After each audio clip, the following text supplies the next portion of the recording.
As I said, it was founded by Rudy. Everybody have a wave. There's Rudy down there in 2017, in person, online. And I think our last meeting was a couple of months ago, but I'll tell you a little bit more about our future plans. So in 2024, we're looking to do a number of events here in Brisbane, so as the home of the Meetup, but we're also going to go out regionally. So it's all about, joining the dots regionally in Queensland, and hopefully we can really bring everybody together, bring the whole ecosystem together, heading out to Emerald and Mackay and Cairns, and a number of different places to join the dots on the AgTech scene. So we do have a number of current partnerships on the board, and thank you very much to Queensland Agriculture and Fisheries, who have sponsored this evening and have sponsored the live stream, which is so important, because then we can get our regional participants here to also get close to the action as well, because not everybody can be in the cities. We know all the action is happening out in the regional areas, and that's so important. I just want to give a nod to the committee. So the committee, have day jobs as well. So they meet every week and try and, in between everything else, get together and really push this group forward. Unfortunately, Phil and Cal can't be here today, but we've got Rudy here and Heidi as well, and myself. And a big shout out to Britta Marsh, who is also our marketing guru, who helps us with the slides and everything as well. She is amazing. So finally, a bit of a shout out really. If you are interested in being a partner with our Meetup, we are looking for partners to help with funding. Obviously, these Meetups don't just happen. There's a whole range of activities behind the scenes and costs to make them happen. So if you are looking to become a partner, that would be wonderful, and reach out to us, and we can tell you exactly what that would entail. So now let's get back onto the main event. I would like to invite Elle Rands up from FarmBot and to give us our first speech. And the clicker will be right. Perfect. Thank you. Evening, everybody. I'm Elle Rands from FarmBot Remote Monitoring Solutions. I'm based out in central Western Queensland on a cattle property south of Blackall. I am the Business Development Manager for Queensland and the Northern Territory. So today I'm just going to give you a brief overview of what we do at FarmBot and how and why remote water monitoring is being adopted widely by our producers. Usually I'd kick things off with asking who could tell me what their water's doing right now, or how many of you are doing a water run this week. We all know that checking water for livestock is something that just has to be done. It's unavoidable. We also know that these water pipe bursts and leaks happen at the most inconvenient times. There could be one right now. How would you know? So what if we had a solution where you could remotely monitor your water and you'd get near real-time alerts either by a text or email to let you know when there's a problem so you can fix it. Here is an example of a beef producer that we were approached by a few years ago, based out Isisford, Queensland. So station size is 240,000 hectare, a beef cattle operation, carrying between 18 to 21,000 head. The bore runner was doing around 1,200 kilometres per week on internal roads, checking watering points. So that's dams, tanks, troughs and bores, and up to 180. They also conducted 2 aerial inspections by a helicopter a week as well. The motivation for a remote monitoring solution was to try and reduce the current costs, which was sitting at about $120,000 per year checking and maintaining the watering points. Also, they were looking for something to integrate with their current water systems and looking for a simple technology that they could adopt with a simple installation and minimal training. So within 12 months, they were saying that FarmBot had already paid for itself with the livestock, but also fuel and labour savings. FarmBot is the leader in remote water monitoring solutions. We help solve problems for over 4,000 producers and farming operations across Australia. Some of the most profitable and successful pastoral companies are using us with over 400 monitors. FarmBot saves time and money and also gives that peace of mind knowing what your water's doing anywhere, anytime. Here is an example that I'm going to run through of what we call our My FarmBot platform. So this is what a producer would land on when they log in to the platform, which gives an overview of each of the watering points. So it's based off a traffic light system, so green suggesting no alerts, everything's fine. Yellow, warning, you might want to go out. Red, suggesting critical error. It's at a point where you'd want to be going and seeing what's going on. Here is an example of what our water tank would look like. So this is currently sitting at 59% and trending steady. The blue line is the water trending line. The FarmBot monitor is constantly capturing data and able to see when an event is occurring, whether it's a drinking event by livestock, there could be a leak or something going on. The dotted lines indicate where the alert triggers are set. So this is when you would receive a notification, whether it be a text message or email. So the top dotted line being a high level alert, the middle yellow line, low level alert, and then you've got your critical low with the red dotted line. Here is an example of our automated rain gauge. So you've got your total rainfall, month to date, year to date.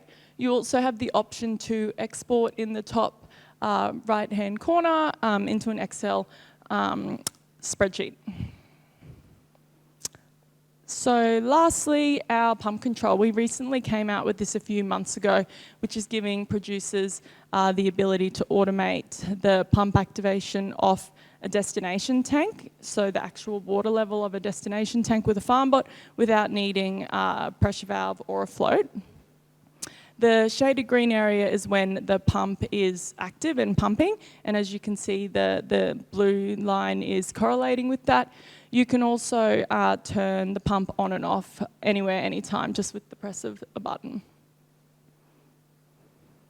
Here is an example of our alerts and how they'd be received in a text message form, so whether that be the high level, low level, or critical, and it gives you a snapshot of what's going on. We don't just stop at water level. Yes, that's what we're best known for, but we also have our rain gauge option, a flow sensor, pump control, camera. We also have wireless devices that talk to our FarmBot monitor, and that could be in a water level function, but also trough sensor. To wrap things up, the FarmBot difference. So we work anywhere. We have the option for cellular or satellite. Alerts are event triggered in near real time, received either in a text message form or an email.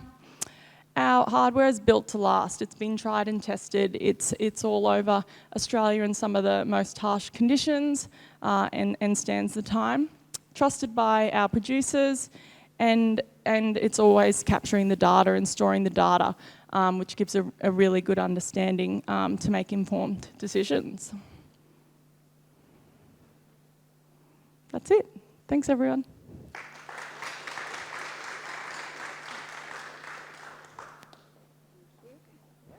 Thanks, Al. Thanks for that. So next up, we've got one of our own committee. So I'm going to welcome Heidi up to the stage, please.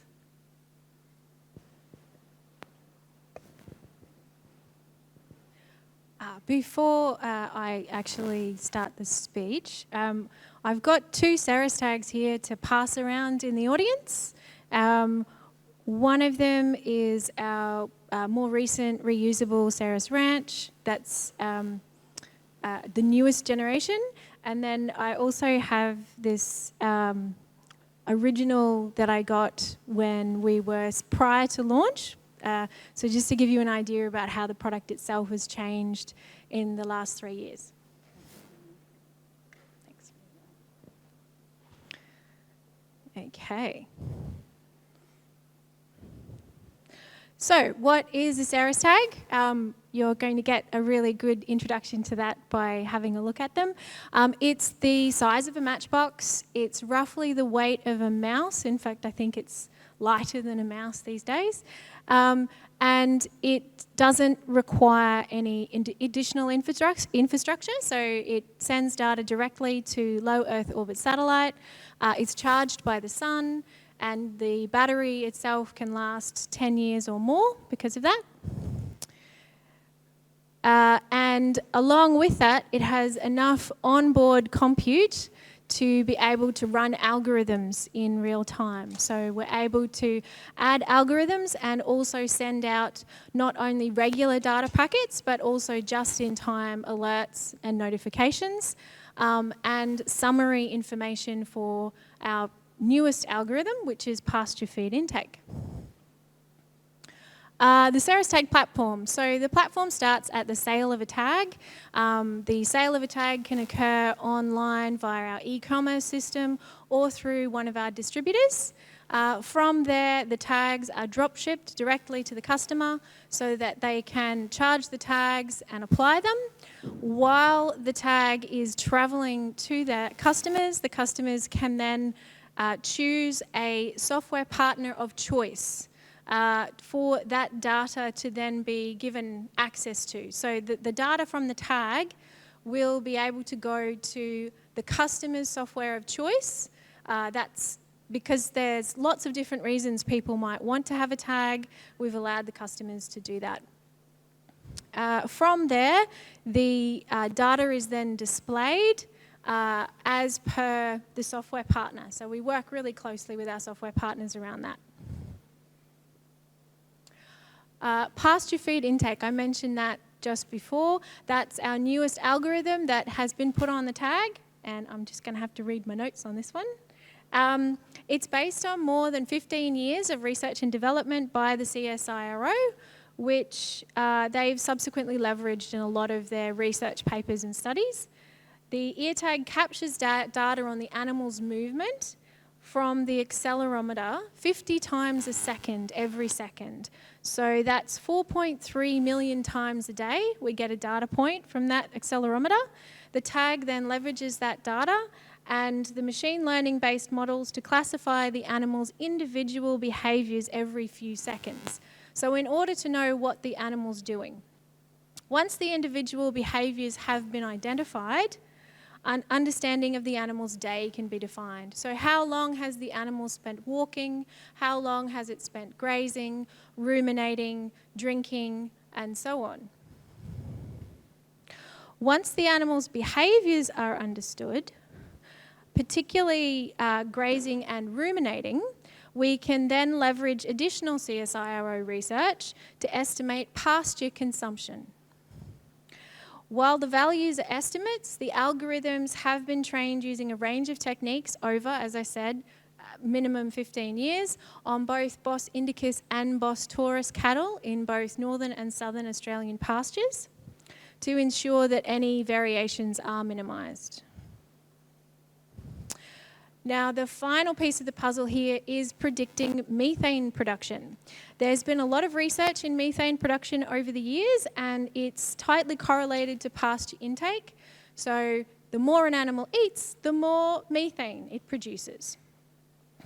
As you can see on this graph, such data allows easy identification and visualization of how dramatically performance can vary among animals over time, even among comparable cattle on comparable pasture. The same time period here, just over a week, and you can see there's quite a big difference between the different animals and how much time they spend eating. So how does our technology and data apply in the real world? The first image here is from Bill Mitchell from the founder of in-paddock weighing system OptiWeigh. Has anyone in the audience heard of OptiWeigh? I know there's a few people here. Yep, great, wonderful.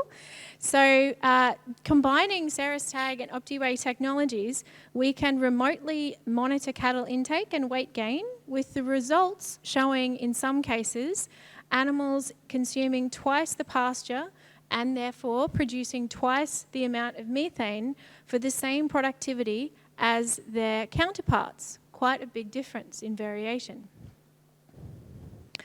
This has been determined without any intervention in field, so the animals themselves don't have to undergo any additional stress or movement around the paddocks. Then we have the satellite image on the right from SIBO Labs. We've got quite a few people in the audience from SIBO Labs, so they'll recognise that interface. This is overlaid with Cerastag data, and by overlaying the satellite imagery of pasture with livestock and use data, we can see the condition of the producer's land, as well as monitor the livestock's rate of consumption and interaction with that land, further improving their decision making, such as knowing how long the producer needs to be able to move the cattle into another paddock, how long do they need to spell that paddock for, what kind of pasture to use next, what areas to avoid, what areas of their land need improving so that you get full paddock utilisation. Such practices result in a range of environmental benefits, including healthier vegetation, increased carbon sequestration, and improved overall pasture quality. These practices help to mitigate greenhouse gas emissions, enhance resilience, and generally contribute to long-term environmental sustainability. The last use case I'll draw your attention to is that of stock theft. With the Cerastag, you have an active record of where your animals are several times throughout the day, as well as activity alerts which notify you of abnormally high or low activity.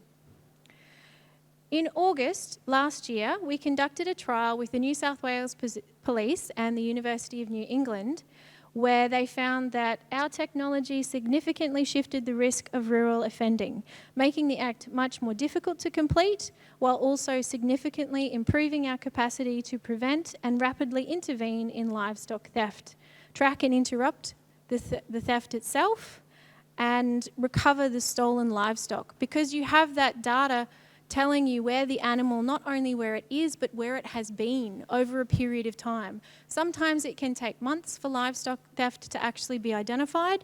This way, we can actually go back to the time that it occurred and figure out when and how, and potentially help the authorities more effectively.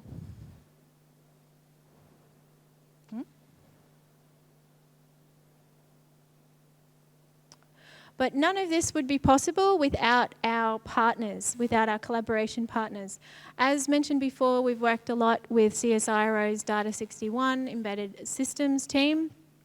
We also work closely with Yamura, they're our manufacturer, Globalstar for our satellite coverage, AWS for our serverless infrastructure. Map of Ag helps us a lot with our development of our systems, and they're actually based in New Zealand. And then Clandestine Design, they're a bit closer to home. They're actually based here in Fortitude Valley, and last year they won the Good Design Award for the Cerastag. But this picture would not be complete without our software partners. By following the FAIR data principles of findable, accessible, interoperable, and reusable, our software partners have integrated using standard tools and techniques. This allows us to integrate with many different software partners, so customers can choose a solution that best addresses their needs. Since our launch in May 21, we are now operating in over 30 different countries around the world, which is really exciting to see how we can grow. And we've also expanded our product range. So the tags that I was just showing you before, the first generation one with 60 written on it, that's a prototype of our Ceres Trace. So that was the very first tag that we launched. We've now got our reusable tag, Ceres Ranch, which is the other tag that you would have seen. Ceres Wild for our wildlife community. It also sends data packets more frequently. We also have our Ceres Smart Research Collar. So the Research Collar has additional onboard sensors that can go on the neck of a cow or any type of livestock, and you can pair the tag to the collar to get even more data coming through from those sensors and hopefully develop additional algorithms over time, which is what I'm really excited about. We're also in the processes of releasing our Ceres Guard for equine and guardian animals and Salus Pet for our companion animals. Thank you.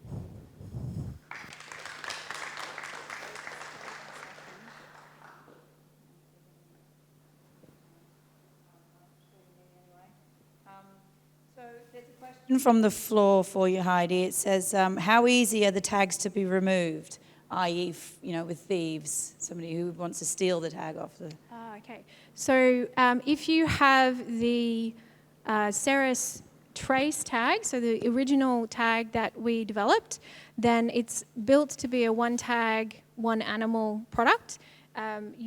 It's not removable from the ear once it's been put in.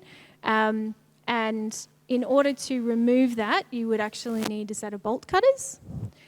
But if you were to look at reusing that tag again and again, then you'd be able to do that with our Ceres Ranch tag, which has a tether which you can cut with a typical ear tag cutter, and then you can put that tag on subsequent animals.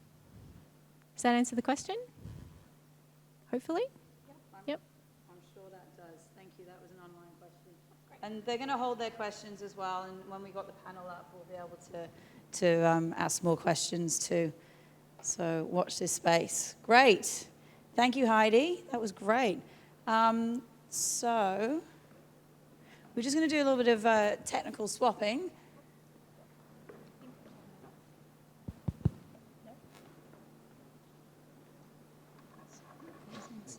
Will that be there? Yep. Yeah, great. I need to move that for you.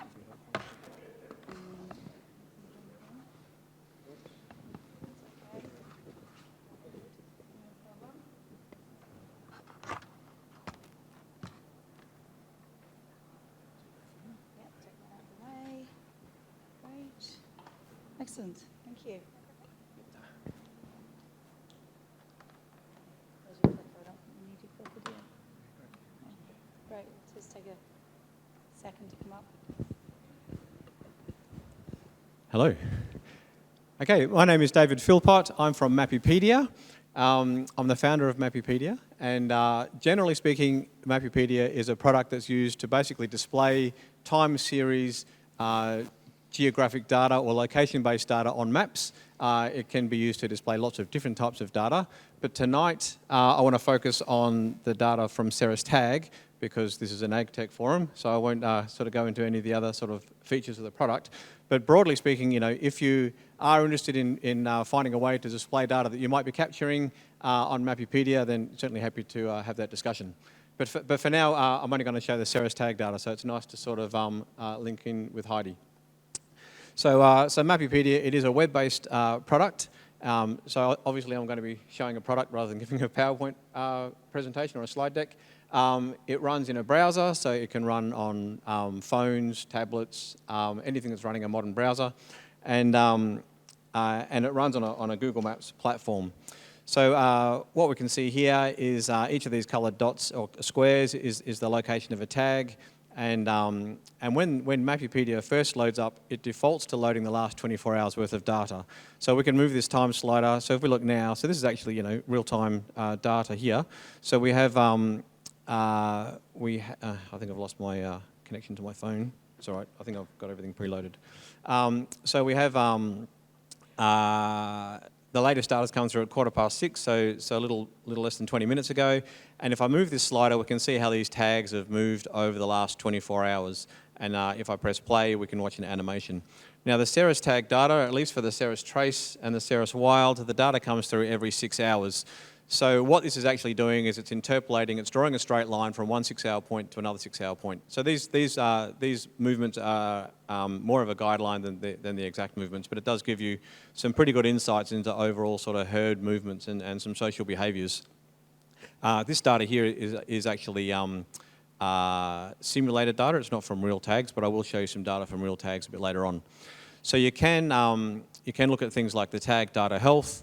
So this basically says there's currently 504 tags. We're looking at only a few tags here. If we zoom out, we can look at all the tags. We've got some in Queensland and some in New South Wales. If I zoom into the Mount Lydia geofence, then we can see there's some more tags here. So basically, this screen shows us the health of the data feed. So if you've got a whole bunch of tags and you want to find out if they're all actually performing, then this gives you a quick way to do that. So this is basically saying that data that we've received within the last 6 hours, we've got 499 tags, and they appear as green on this map. Data that we've received within the last 12 hours, we've got 5 of those, and they appear as orange.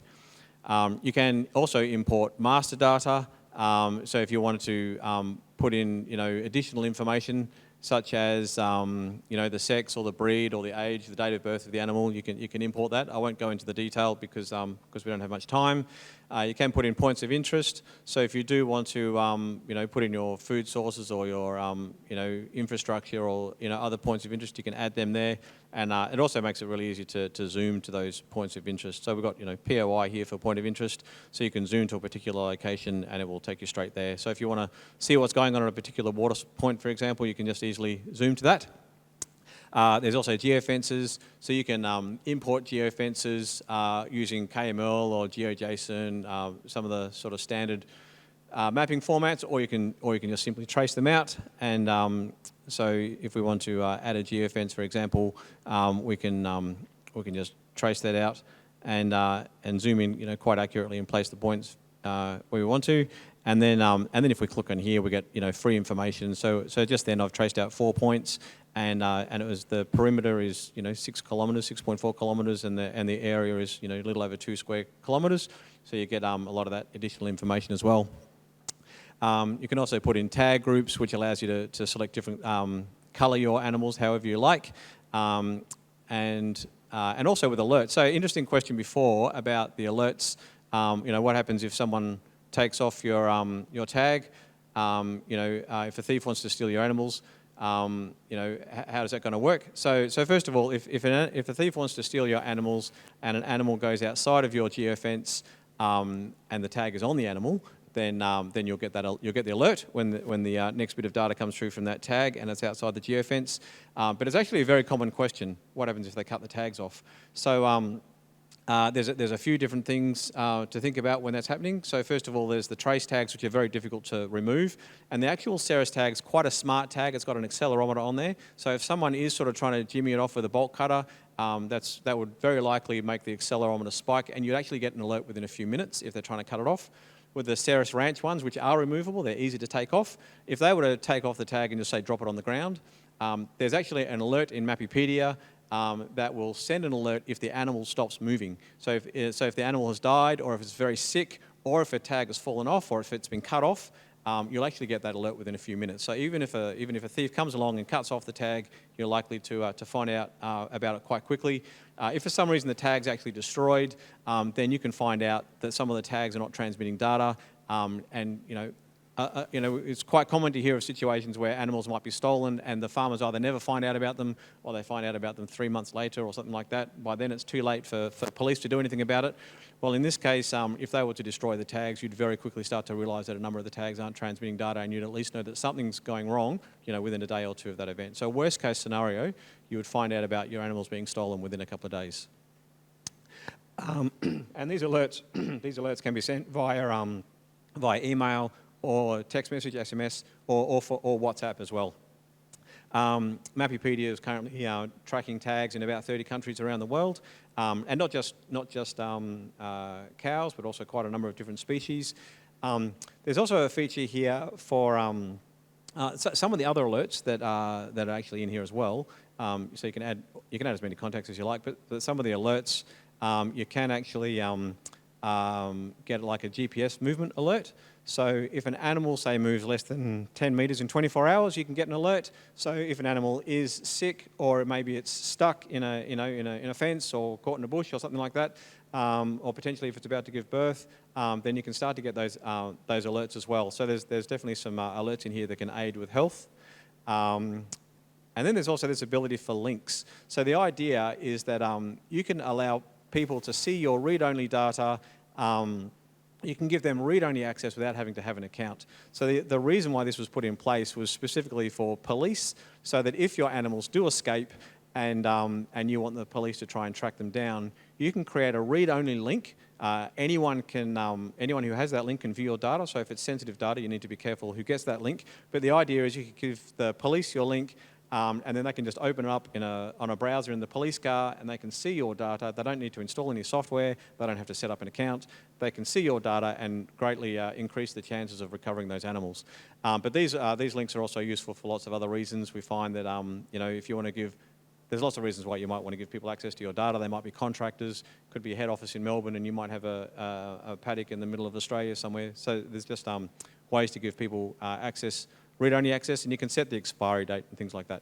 So anyway, that's kind of probably enough about the overall platform itself. Some of the other things as well, you can generate these heat maps. So what I've done here is I've loaded over a year's worth of data. This is going back to the 4th of July last year, and you can actually look at every ping that's been generated by every tag in one go. So you can press play, and you can see how those animals have been built up, grazing those fields over time. And so there's quite a lot of data here. There's over 8,500 points being displayed on this map right now. And you can see that there's some areas where the paddocks haven't been grazed very intensely. Other areas, you can see there's a fair bit of density around here, so that might be around a water source or a holding area or something like that. But you also might say, look, that's great that we've got over a year's worth of data, but maybe I just want to look at, say, 2 weeks worth of data at a time. So if you just put in 14 days, and then press play, then you can really start to get a feel for how the animals have been moving around your property over time. There's also, how am I going for time, by the way? Have I got a couple minutes left? Yep, cool. So there's the pasture feed intake as well, which is displayed in graphs. I won't probably go into that because I think Heidi touched on that enough. But those screenshots actually came from Mapipedia. But you can look at things like the methane output, the pasture feed. We're actually really excited.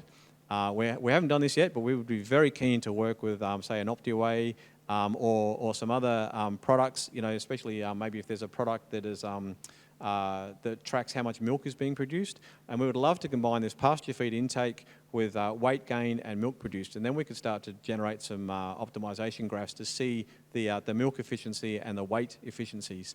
If there's anyone who wants to talk to me about that, certainly happy to have that conversation. And just to finish off, there's also like a biosecurity feature. This is effectively a contact tracing algorithm for the Ceres tags, and this is actually real data. So I'll just quickly run this simulation and then press play, and you'll see how a simulated infection spreads over time. So anything that hasn't been infected is green. Anything that's in its incubation period for 3 days is orange. These parameters are all adjustable. Anything that's actually in its infectious period is red, and the infectious period is 30 days. And then if it's no longer infectious, it's blue. So just give this 2 more seconds, and it should finish.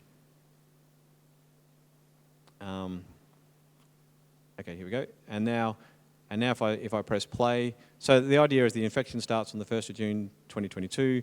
So what we've got down here is, okay, so this initial animal, on the 3rd of June, it's in its incubation period. If I slow this down, 400 seconds, and then press play. So we can see that now on the 4th of June, it's turned red, so it's infectious. And some of these other animals are turning orange.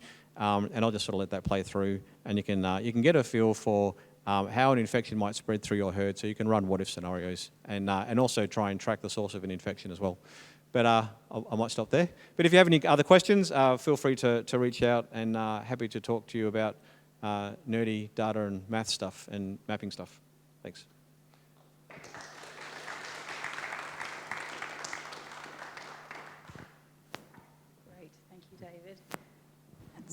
Awesome. So now we're just going to do another quick tech swap and invite Claire Mahoney up to start the panel. And invite Heidi, Al, back down to the floor. And David, if you'd like to have a seat as well, and we'll get started. Over to you. Thanks, Claire. And Sonia. Well, I was just wondering that. Is there a spare chair around? Is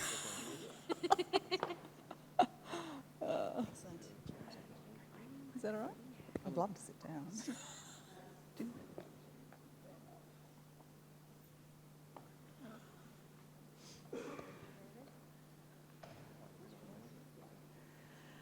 So, one part of the panel discussion we were going to, thanks Rudy, throw to the audience if possible, and maybe I'll just, audience not just here but online, so perhaps for everyone online I can get you to start thinking about that question and we might come back to that just so you're not left completely unprepared. But we were going to talk about some of the major challenges facing both industry and producers and tech providers.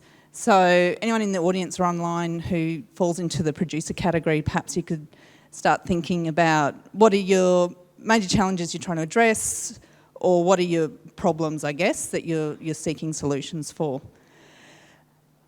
I'll probably should have introduced myself a little bit more. I'm Claire Marnie, Head of New Ventures and Innovation with AACo. And I'm not alone in this room with employees or ex-employees of AACo, so that's, I don't think the company needs to be introduced, but I guess just for context, we are currently managing about 6.5 million hectares of land across Australia and 433,000 head of cattle. So also we're publicly listed, and so in comparison to some of the smaller scale producers, our problems and challenges can sometimes stem from that and stakeholder expectations. But I will be seated and get comfortable. I was going to start with the panel though and ask each of you, I see this week there's been a report issued on the barriers to collaboration and commercialisation. I'm not sure whether anyone's read that, but perhaps on a more personal level you could talk through some of those challenges. We've talked quite a bit about collaboration actually, I thought, tonight, but what are the challenges you see with uptake and collaboration and commercialisation? Might start with David. David's doing a really good job of gender diversity for us here tonight, so perhaps we can start with you, David.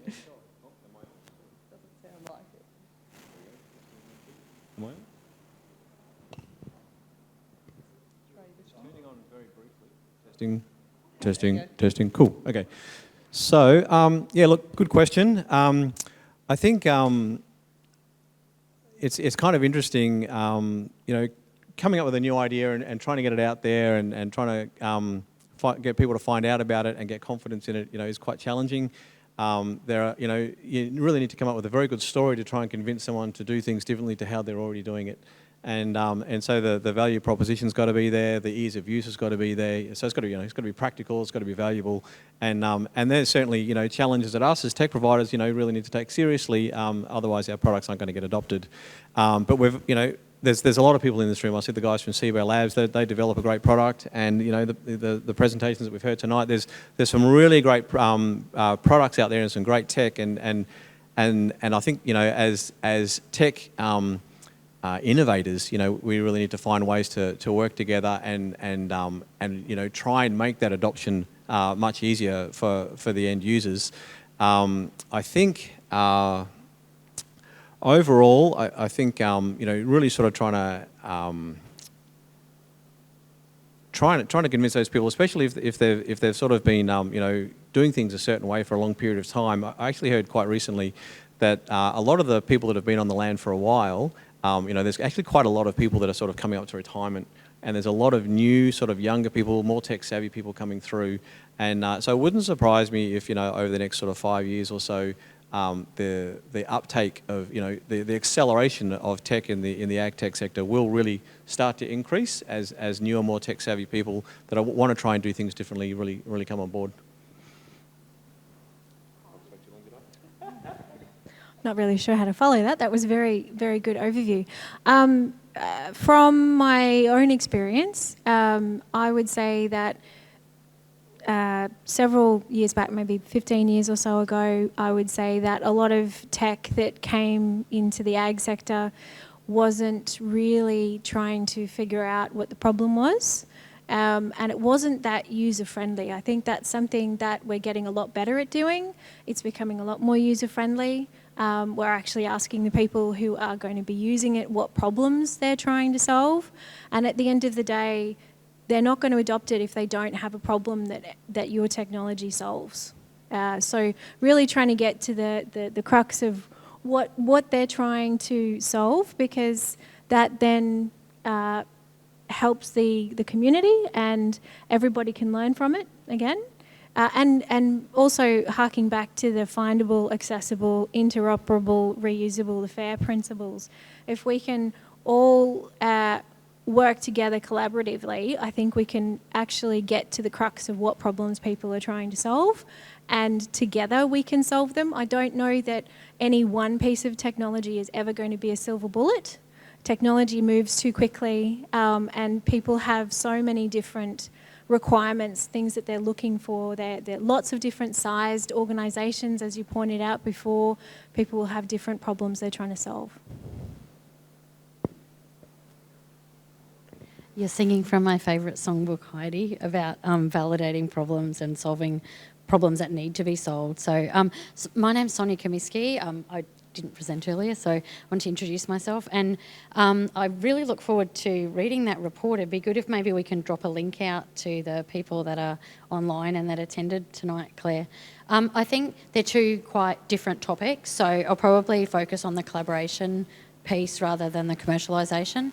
I live in regional Queensland, and I'm very passionate about regional innovation and collaboration, and I think it's something that we do very, very well in regional Queensland. I also think that in terms of the agri-food tech ecosystem in Queensland, we're quite thin on the ground still, and there's a fairly big disconnect between ecosystems. So we have pockets of people that are doing very good things where they are, but that connection across geographic regions or across commodities within the sector probably isn't at a stage where it needs to be. And I think that we're really at a crossroads now in Queensland for getting some traction there. And I think that if we look at some of the examples we've seen this evening, Queensland in particular in Australia is a sandpit for the world, and that we have innovations here that can make a global impact. And I think that we can only do that through collaboration in order to have that greater reach. And so I think some of the barriers in particular then are geographic and about connecting across silos. And I think they're ecosystem problems that need to be dealt with, and connecting producers with technologists, and that all-important, and Duncan Ferguson and I were talking about this earlier, that all-important trusted advisor. So we work in an industry that is a supply chain, and all the different pieces of that need to be involved in those conversations. Great. So I guess just to wrap up and go off that, I found some of the challenges for our producers or within the industry is around the cost of adoption with AgTech and possibly a lack of understanding and functionality of how it can contribute to their operations.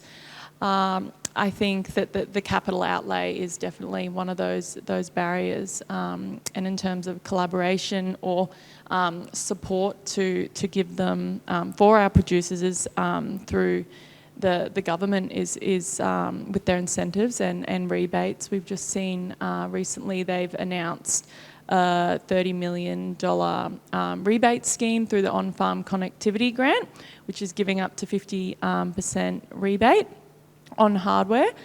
So I think these sorts of, there's definitely an appetite for the AgTech. We've seen that even just with this grant, and I think those sorts of things and being able to support our producers is really important. The connectivity in the regional areas.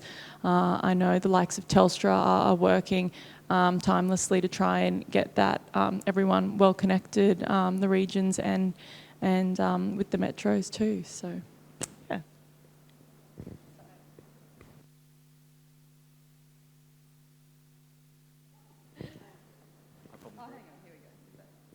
I have a light. Okay. So just following on Elle's comment there about those incentives, one of the points that I was thinking about in preparing for this was that question about what can government do, and could we quickly come back in the other direction perhaps? Oh, actually, don't worry, no starting. And just... So you raised one and you gave a really good example, Elle, but is there just one point each that you can think of in terms of breaking down some of those challenges that you're seeing that government could do? Is there a solution if you had one wish? I guess the two wishes, the two main challenges would be, I guess easier access to funding and easier access to connections, I think. That's a good one. Yep. Being able to, I think there's a lot of programs that are actually starting to come out which are allowing the technology to at least be tried, because I think some of that adoption, some of the challenges with the adoption is that people have done things a certain way for a really long time, and that idea of trying something new, you need a little bit of help to do that sometimes financially. So, and I think we're going in the right direction there, but yeah. I think an example of an ecosystem that's done that in recent years is in Hinkler, in the Bundaberg area, where they really focused on, as an ecosystem, rather than focusing on, say, growing new startups, they focused on enabling producers to adopt technology and make case studies to demonstrate the return on investment and the value by using subsidised adoption of new technology and existing technology in the market. And I think that's a very good way to help get some runs on the board, and it also helps startups to get their product into the hand of producers as well. From my point of view, it's probably a timely question, Claire, because the Queensland government's recently what's the word I'm looking for? Released the Queensland AgTech Roadmap document, and so and currently engaging with ecosystem leaders around, well, how do we take that from a whole bunch of nice to-do statements or vision statements into some action? And so for me, I think two things. One is to enable those ecosystems to do their thing, that I don't think it's a role of government to lead innovation development, that I think it's the role of industry and privateers and researchers to collaborate together. So grease the wheels to let that happen, to facilitate it, to have programs that make it work. And in other parts of Australia, like Victoria, I'm seeing some more structured investment around feeding early stage startups into scalable startups that are investable startups, and doing that in an ecosystem driven way. I think we could do that better here in Queensland with a longer term vision about, well, what do you do with those early stage startups that you invested in? How do you then support the ecosystem to develop them, rather than they just did a 6 or 8 or 12 week program and then you leave them alone? Like, how do you further invest strategically in that? Oh, you can.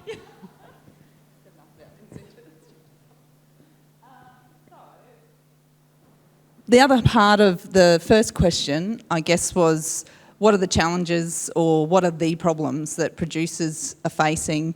And obviously being a grazing focus tonight, livestock producers in particular. So can we either take questions, comments from the floor or engage with online? Is there anyone online who thought enough about that question to comments? Hi, my name's Rod. I've just got a question around barrier to collaboration. Does the panel feel that there's a barrier from general industry about how the data is handled, from a privacy, who has access to your data and who owns the data from a long-term perspective? Might be too technical. Good question. And I think if you're able to collect the data using the hardware or potentially bring in data from other sources such as weather, you can get some really good analyses from that.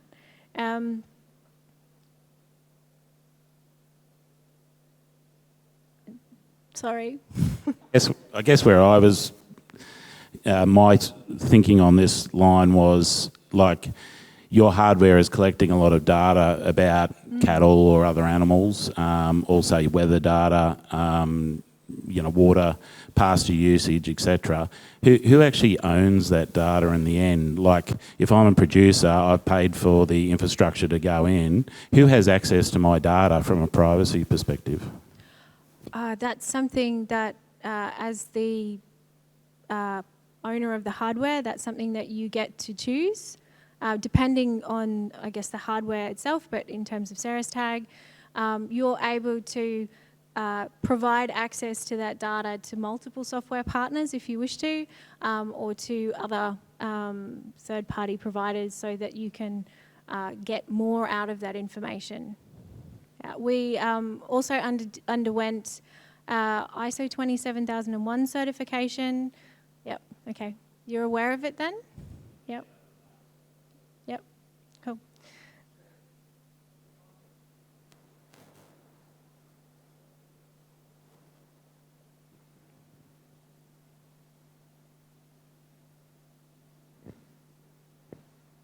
If I'm a producer using your tags and my data is going up into your system as input into your algorithm, do I get paid a portion of the monetization of the algorithm?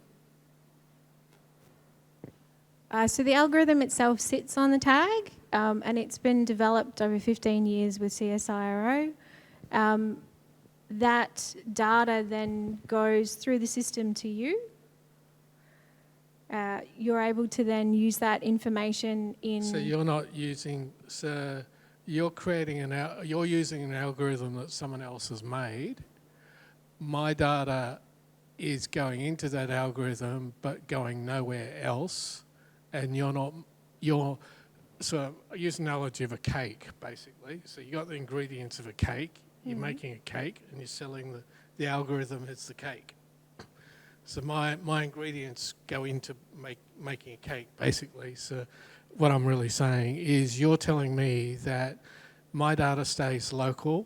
It does not get inputted into any further refinement of that algorithm. And I'm only benefiting from the research that CSIRO has done to develop the algorithm. You're not using my data to refine the algorithm? No, so the algorithm sits on the tag itself, and the data that is generated on that tag for the algorithm is sent to you. The raw data sits there. You're able to see that through the software partner's user interface. Yeah, what I'm trying to understand is you're not using the bake the cake analogy. No. So none of my data is going into you refining your algorithm. No, the algorithm has already been developed over 15 years, and the algorithm is then able to be, you're able to leverage those 15 years of research and development to be able to better understand potentially how your livestock are behaving. How would you then refine that algorithm using my data? And what arrangements would you have for that? No, we don't. Yeah.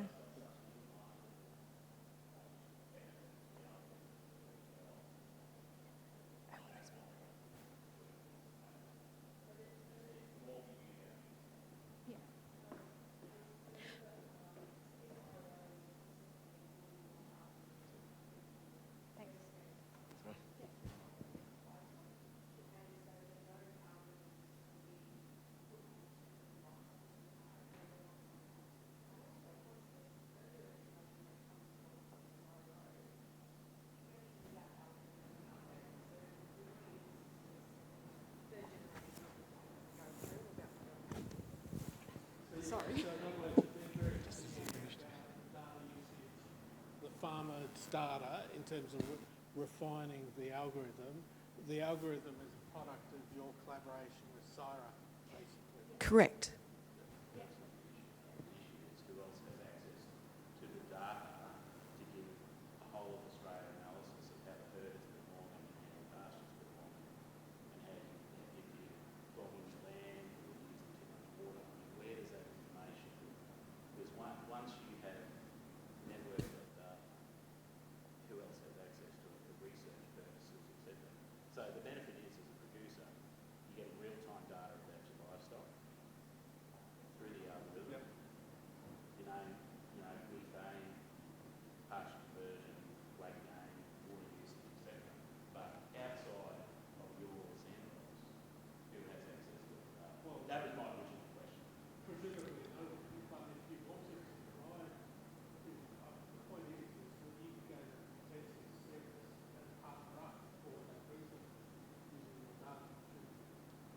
So I wonder, should we maybe...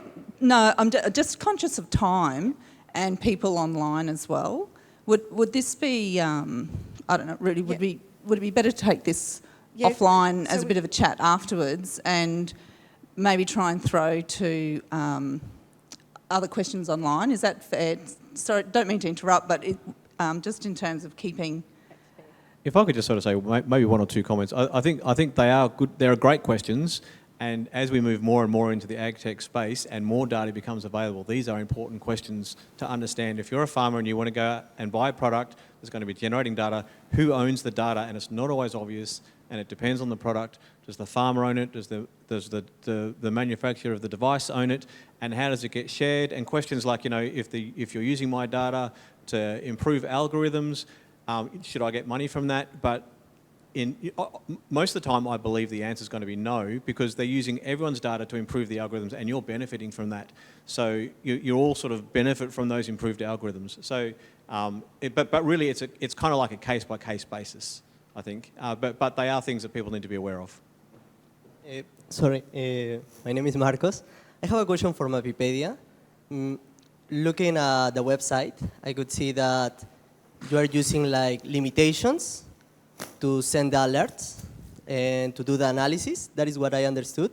But my question is, since every owner has its own environment, its own cattle, are you thinking about create something like a machine learning environment that can learn from the cattle of this owner and to understand, for example, if this cattle has a healthy behavior or if it has a problem, or if it is changing along the time?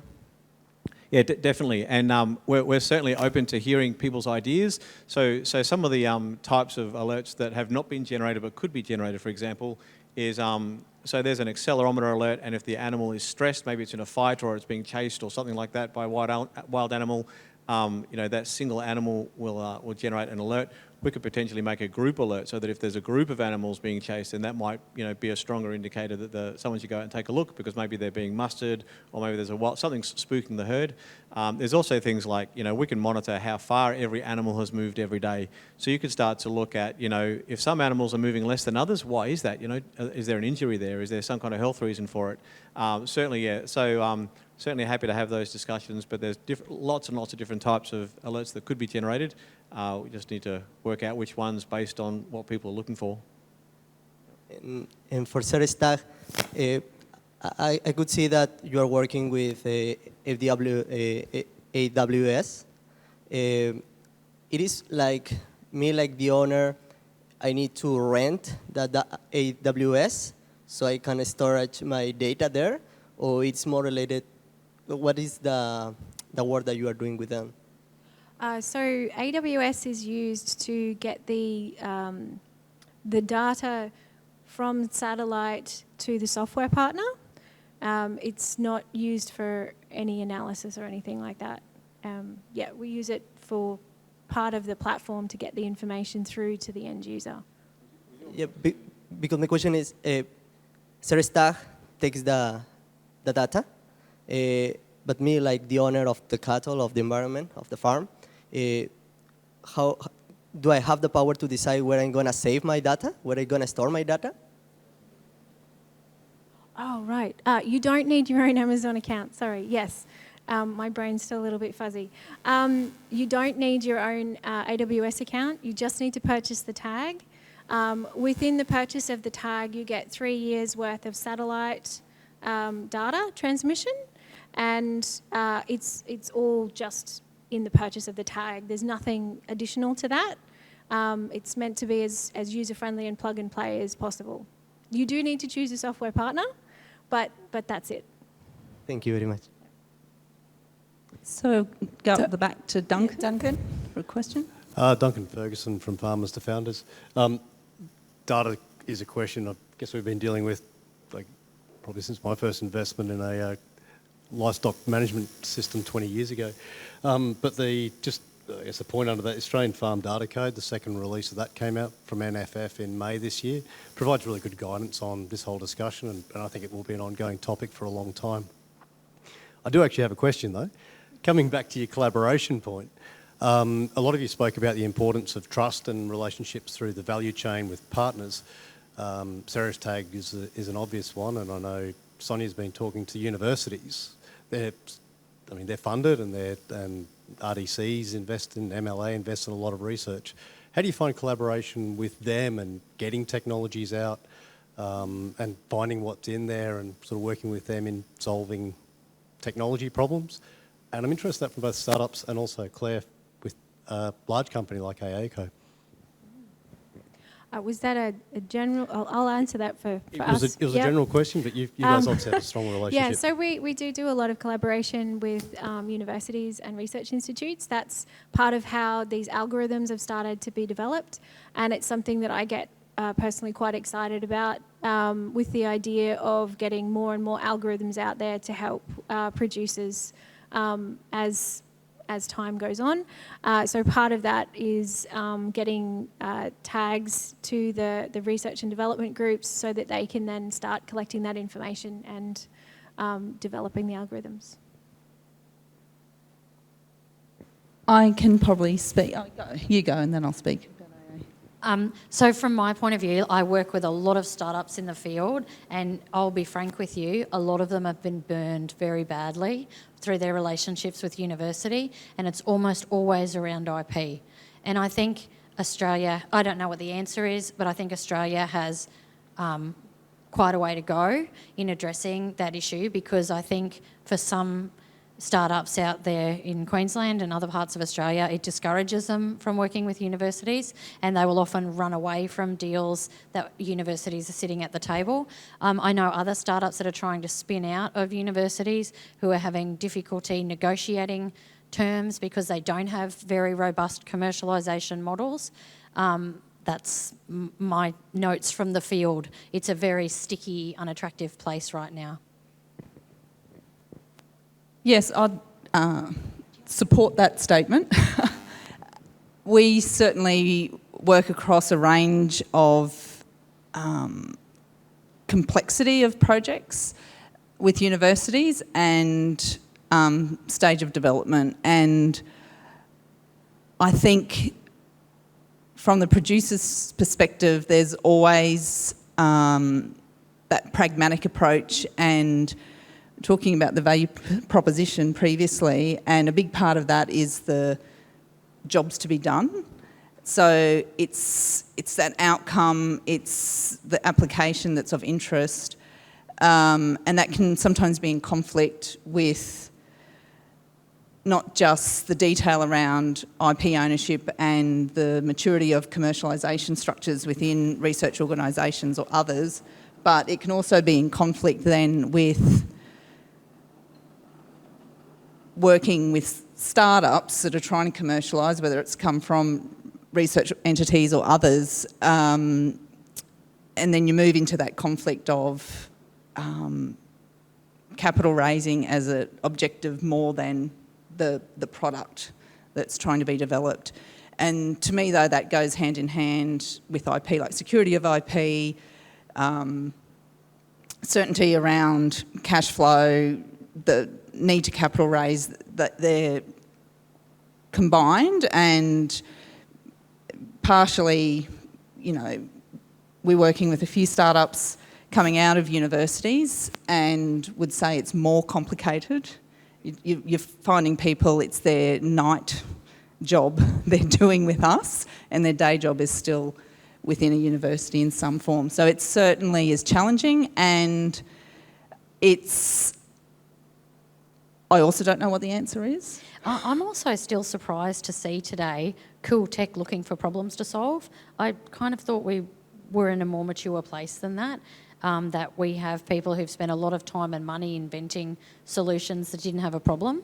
And one of the things that I do a bit of work with Farmers to Founders, who Duncan's with, and one of the things that I find absolutely delightful is academics and researchers that do participate in early stage startup programs, and the light just comes on for them when you talk about customer discovery and the things you were saying before, Heidi, around finding the problems to solve that need to be solved, and going and talking and doing the value proposition validation around, well, what's the job you're trying to get done and what's causing you pain and how do you go about it? And when that stuff connects, that is a beautiful thing. It's so good.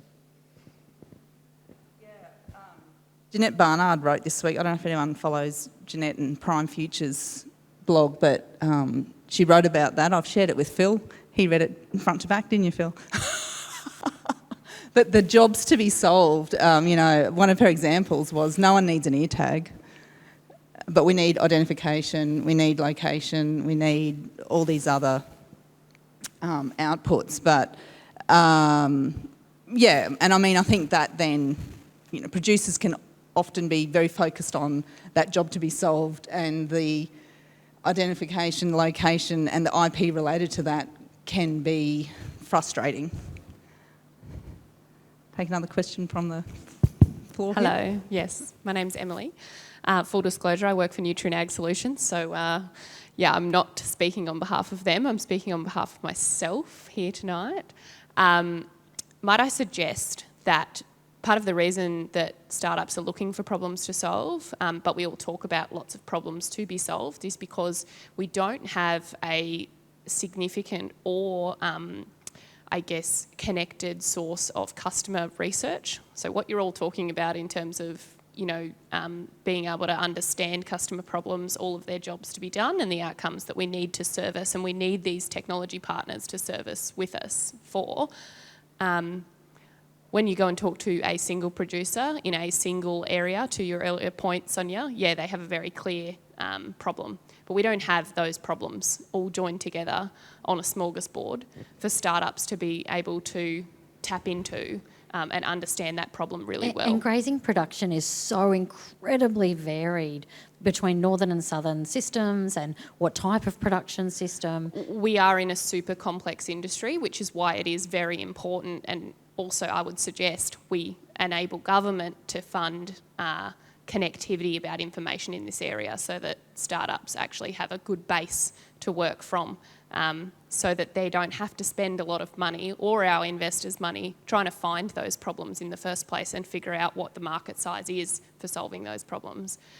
Just on that, I would also ask the panel, do they think that, given we do have quite a number of research institutes involved, but we don't have other capital partners involved, specifically to get anything from startup to commercialisation and to growth, is there a role there to play in terms of, you know, incentivising other participants in I guess, the general capital market to get involved in stages beyond seed and startup?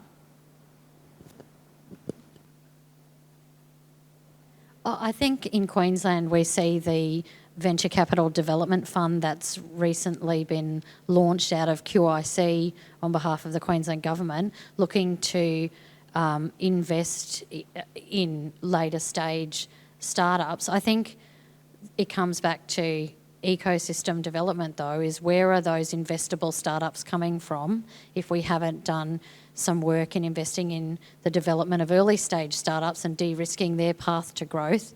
And to your point around how is our ecosystem enabling the connection between the different parts of the supply chain and the different parts of the innovation life cycle. So how are we getting producers, trusted intermediaries, startups, researchers, investors, government, how are we getting all those people in the room to connect with each other and have those conversations and share that insight into what are the industry challenges that we have to solve?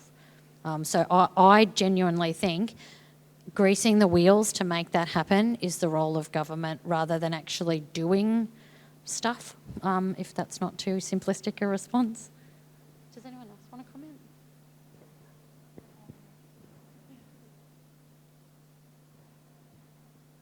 And I think too, sorry, it's something I feel very passionate about. I think too, like we know in Queensland there's pockets that are doing it really well. I don't think we're doing it very well across the state. I think we're still quite nascent in our ecosystem development. There's some stuff happening where I think some other parts of Australia are a little bit ahead of us and there's some great lessons to learn.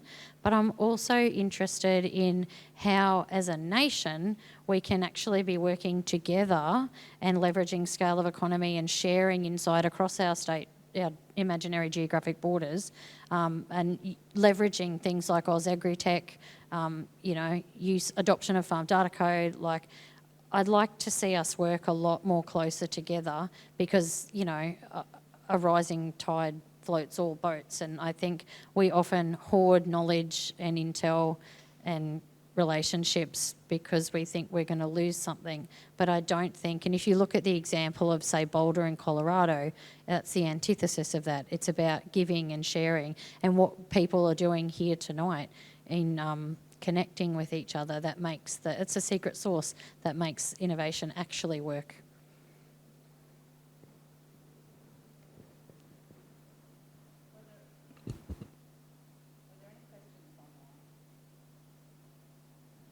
Are there any questions online? No? Duncan's got another one. Are you going to throw a hand grenade from up there? I'll try not to lob something into.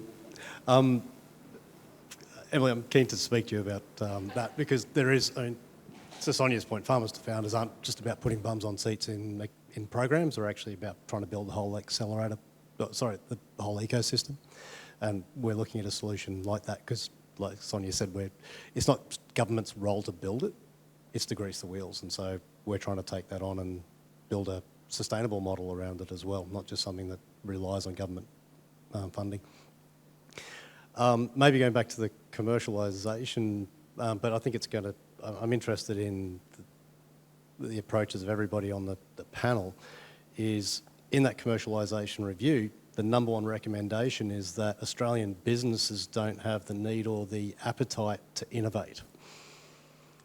Has that been your experience with larger companies? Because you're all sort of talking and working with larger companies, and Claire, you don't have to comment, but that was the number one sort of finding of the review, and I'm just interested on everyone's opinion on that.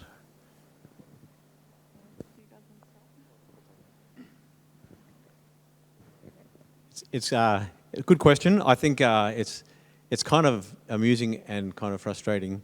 Innovation is one of those buzzwords that goes around, and a lot of companies want to be seen to be innovating.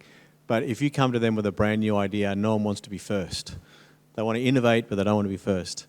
and very few people want to take that risk. So you often have to be a long way down the journey before someone will actually start talking to you seriously and try you out. And I think that's probably one of the barriers, the changing of those mindsets to say, look, are you going to talk the talk and walk the walk, or are you just going to stand in front of the board or in some marketing spiel that says, yes, we're innovative and we're cutting edge, but really behind the scenes is we're just doing things the same way we've been doing them for years. And I actually think there's quite a lot of that happening. Do you think that's part of Australian culture, that it's shameful to fail? Because innovation is risky, right? Yeah, look, I think that might be part of it. So for people who didn't hear the question, is it part of Australian culture? Is it shameful to fail? I think that's part of it. Always got to be answerable to the shareholder. Always have to be, the profits have to be, the highest they can possibly be, and so maybe it's part of the attitude of the investors and the shareholders and the board, and if people fail, and look, not every new innovation should be embraced. Not as we were talking about. Not every new idea, has a problem that it's trying to solve. So identifying those new ideas that are worth trying out and investing in is also part of the challenge too, I think. Not to comment, Duncan, but I will. So there's a few things, I think. I agree with David's last point. Just because something is new and innovative doesn't mean it's a practical solution or has a value proposition to a large number of people. So that's one thing. Agricultural producers, all of them are time poor, so it's actually difficult to assess a lot of innovation. I'm in a company, I've got a full-time role in it. It's still difficult for me to just the time it takes to understand or to articulate use case, value proposition, and work through a process. So I don't think it's that producers are not innovative or don't want to innovate, but it's practically can be quite challenging. The other piece, though, I'd say is that we're quite... I feel Australian agriculture is a bit immature in recognising the value of being a venture client, which is something that I think AACO is in a very strong position to do for industry and be, and that's that ability to articulate use case value proposition and then to co-design and to have the patience and the cash flow and the time to work through that and act as a proper venture client and support the ecosystem in that way. So it's not funding, it's not corporate VC, it's a different function. And Australia's quite unique, I think, in the livestock industry with the corporates and that scale that is part of the mix that is not in other countries.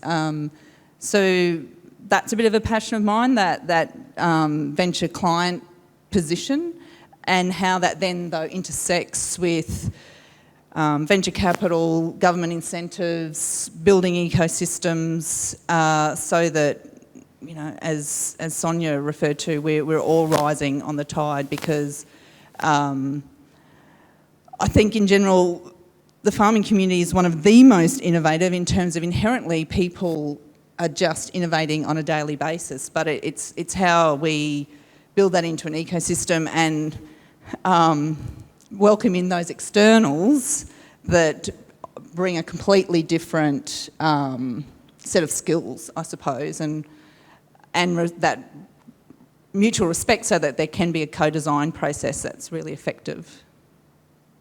That's my piece. I know I'm meant to be facilitating, not answering, but any other questions? We do have one more question, but just before we go to our last question, there are a couple of statements from the Zoom room about the challenge is getting funding for my remote training startup. Advanced Queensland doesn't help at all. Farmers and natural entrepreneurs. There is a couple up here. There are incubators to nurture startups, but big companies don't spend money on R&D. They buy off the shelf. Little companies are much more innovative. So we'll go to our last question. I would like to ask, leveraging that you are here, you as companies that are working in the real field, how difficult is to assess the improvement of a farm, of an environment using your technologies? It's difficult to assess this because I understand after this you could make an advertisement or make marketing saying you are going to obtain this using our technologies. How difficult is to do that? So we've certainly working with Cerastag, we've actually found it very easy because we've had some of our clients actually put together slide decks and present them saying, you know, this is the value proposition, you know, things like identifying, so just very quickly some of the very specific examples. One of the users of the Cerastags realised that when their animals were grazing in large paddocks, they walked further than when they were grazing in small paddocks. And they don't want them to walk further because then they're not going to put on weight as efficiently. So as a result of that, they're going to make their paddocks smaller so their animals put on weight more efficiently. And also things like understanding, you know, the utilisation of the land. If you realise actually our animals aren't grazing here very much at all, so so people are putting up, you know, fencing to actually make the, you know, get better utilisation of their land. They've, you know, so some users have lost a lot of money due to theft, you know, so they're saying, look, if we had a theft prevention technology in place, you know, then we could potentially save quite a lot of money. And also sometimes it's not about money, it's also about lifestyle. We've asked some people, why have you bought these tags? And they say, it's because I want to spend time with my kids, you know. I don't want to spend all my time driving around checking water pumps, or I don't want to, you know, how much time is being spent, you know, on FarmBot because of the technology. So that, you know, even if there is no dollar value proposition there, which obviously there is in that case, it's also a time efficiency and a lifestyle and a mental health gain as well. So yeah, so certainly for the tech that I've been involved in, there's lots of really easy value to identify. Just following on from that, Claire, you mentioned that there's not a lot of overhead when it comes to work that you're doing on a property. I'm from a third generation grazing family, and I can attest to that. There's very little left at the end of the day. So whenever you're wanting to put time and effort into something, the challenge is that you want to know that it's going to be worth the effort before you put the effort in, which is a little bit of a chicken and an egg, which happens quite a lot for us. But then, as David's saying, once you get a technology or try something new, you can then potentially figure out new use cases for it and answers to problems you didn't actually think were a problem, and find efficiencies. I think it's all about finding the efficiencies, right? If you're time poor, and a lot of us are time poor, we're trying to do 50 different projects all at once and juggle them all in the air, then anything that can help you be more efficient, whatever efficiency means for you, is a positive.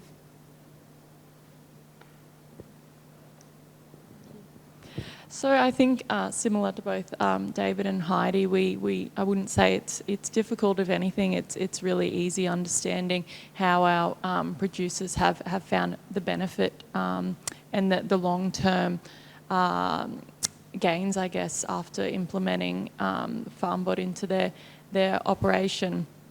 We often find that our producers naturally become advocates for our product. And that the countless of times that it's really saved them, whether it's saved their natural capital, water or actual livestock, being able to go away for a weekend and being able to pull your phone out and see what's happening on each of the watering points, and just that peace of mind is a big piece. And as Heidi just was talking to, time and efficiency, being able to use that time that you might have been doing a water run, you can use that for that other task you don't get to, and be able to prioritise your day, especially in the climax of summer, monitoring all the waters and knowing what's happening. And I'd also jump in and say that in interviewing producers in what are the barriers to adoption, I hear over and over again from producers that a lot of them feel a bit overwhelmed when it comes to trying to choose technology solutions, and that they want to see case studies and that they need to see them quantified in more than just dollar terms. They need to see them quantified in time, safety, mental health, natural capital improvement or risk management, et cetera, et cetera. So I think they're measurable, but they're also incredibly important. One more.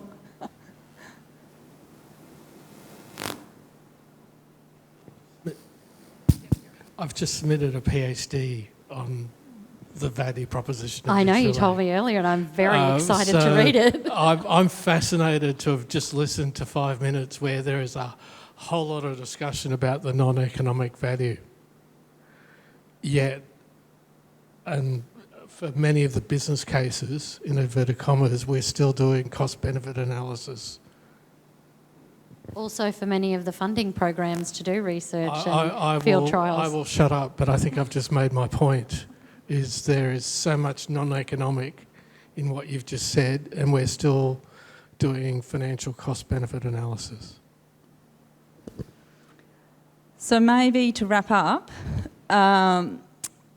throwing to the panel, there's been some discussion about a regional meetup.